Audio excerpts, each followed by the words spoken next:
Greg, back before it all starts, how do you game plan the season? Do you treat it like it's a regular season? And, did it turn out kind of the way you had hoped as far as development was concerned?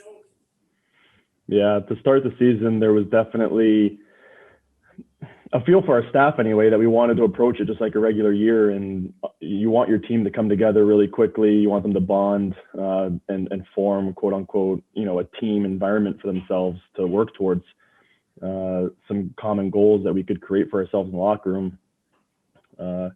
Looking back now at the season, I do think we did a pretty good job at having our team really come together. It was kind of nice the beginning of the season, the 2-week road trip to start with on the road. A road trip is always a good time to get together and spend more time together and get to know each other. We had some good success out there early, and it's always tougher on the road to find wins. But that first trip really kind of set us off on the right foot, and the group came together pretty well. I wonder if by the end of it, you became comfortable with the way things were on a daily basis. The idea that you had to be, comfortable with the idea that things were always going to be shifting underneath you. Yeah, at this level, there's always a little bit of shifting. This year, probably more so than past years. We almost laugh sometimes as a staff with some of the interesting dynamics that come across in the morning or things that we have to adjust to. It was probably the hardest for the players, especially the taxi squad guys that were coming and going, not getting regular team practices all the time with the team that they're at this level anyway, and then being dropped in and having to play a game. I really applaud the guys that had to manage that for themselves this year, handled it really well, and we're still able to have very successful seasons even with the challenge of it. I think it's fair to say that you've you've started your coaching career in the American Hockey League with two of the most unusual AHL seasons. If there's somebody that compares to it, I'm not privy to that information, but I wonder, coming in halfway through that first year and then having it cut short and then playing this short season, what's the management strategy that you employ to get the most out of yourself? It's been a great growth opportunity for as long as I've been coaching. There's been a lot of different dynamics I've been able to work through and learn from and manage. At this level, I don't know any different. It's not like I experienced a full regular season. I came in with mid-season and managed what that dynamic was and learned and had grown through that. And then this year, with different circumstances and what the schedule was, and there not being playoffs, a little bit different mindset. But again, what a great opportunity for us as a staff and for the players, within a team sport, and you have your foundation and your habits and your process. But there's also kind of nice to tinker and play around with and have some freedom. Otherwise, you wouldn't have a normal season where you can try new stuff or think outside the box a little bit. Not to make this all about you, but we're all being evaluated on a pretty regular basis, whether we know it or not. And how important is it for you to self-evaluate, to go through a season and get to a point where you can look back and say, I'd like to see that change. I'd like to keep doing this. How important is that for you, and how often do you do it? For me, it's daily. I think everybody within what they're doing, whether they're playing or they're coaching, there's got to be some form of assessment and evaluation for yourself and what you're trying to work through, and just looking to get better every day. This season, looking back now at it, was really happy with our staff, and not just the coaching staff, medical team and the equipment team and hockey operations. There's so many people that had to do extra things within their roles with COVID protocols and extra hours and extra responsibilities, and just evaluating some unique dynamics that we haven't had to evaluate before in terms of how we're doing things and how we're operating. It's been a really good season. It's been a lot of good reps for everybody, and evaluating every day, short term and long term, is really important. It sure seems like, and I only talk for myself, a lot of knowledge gained actually over having to, negotiate all the different things that went into this season. So there's a lot of picks that hardcore Leaf fans would like to know how they're doing, how they're progressing, where they might be. And I just want to, pick some of those guys out. I start in goal. I know Ian Scott doesn't see enough reps to really give you an idea of what he might be bringing somewhere down the line. But Joseph Woll's numbers don't seem to be telling his whole story. What is the rest of Joseph Woll's story that happens this season? Yeah, it's important that when we're evaluating these guys, there's a lot more to than just statistics and numbers. Joe's growth as a professional has been really trending in a positive direction from last year to this year. He's really improved in his hockey reads, how he plays depth within his crease on different situations, on entries. Which has cleaned up his movement a little bit. He's an extremely explosive, athletic goalie, and sometimes there's some maturity that he has really shown this year compared to last year when to use that. And it's only to bail himself out in certain situations or things get compounded on him. But he's really been more of an efficient skater and mover this season. He makes it look more simple and a lot more calm and a lot more efficient, which is a lot of things he's been working on. And it's definitely shown for us as we've seen the progress from last year to this year. One of the more remarkable things about a guy like Timothy Liljegren is he hasn't played a full 76 game schedule in the American Hockey League. I wonder if that's necessary. And then I wonder what you see in him at the AHL level and what he needs to do to progress, if anything.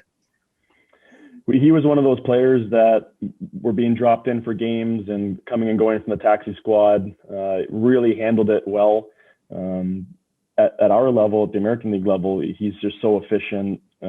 He can transport the puck from our end down to the opponent's end quite easily. And he really added a lot more offense to his game this year. He really focused on his offensive blue line attacks and being able to manipulate toes and find his teammates in the offensive zone. And, I'm sure he would have liked to gotten more reps in games to really build himself out, but you can see that in the games that he played, he really had a huge impact this season. And for him to become more consistent at the next level, his defending away from the puck, being a little bit more aggressive down low, killing ending plays a little bit quicker. But those are even areas that he improved in from last year for us, especially from the American League level. And now just carrying that in and finding more consistency there. Nick Robertson, clearly creative, he's skilled. Where does he fit as far as his growth is concerned with the Toronto Marlies, and where do you see him needing to find his game and grow a little bit more? He was one of the best exit interviews that we had at the end of the season. The maturity in his voice from the beginning of the season to now was incredible. He spoke very accurately and in great detail what his season was, where he's at in his development, what's next for him, and where he needs to get to. It was really impressive, the thought that he's put into his season and having a real sense of who he is and where he's at. And that's a credit to him as a person. And, he's going to make it. He's going to find his way. At this level, he was a great addition for us when he was in games.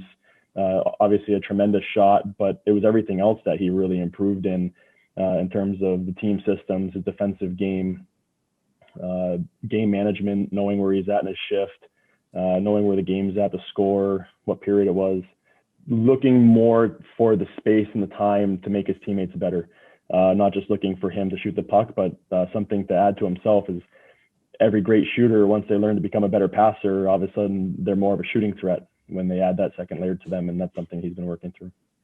A guy that gets mentioned only really, I think, sometimes when I'm being interviewed about the Marlies, they'll say, oh, and what about Teemu Kivihalme?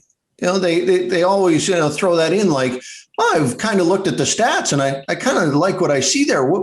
Tell me his story. So what is Teemu Kivihalme's story in terms of development?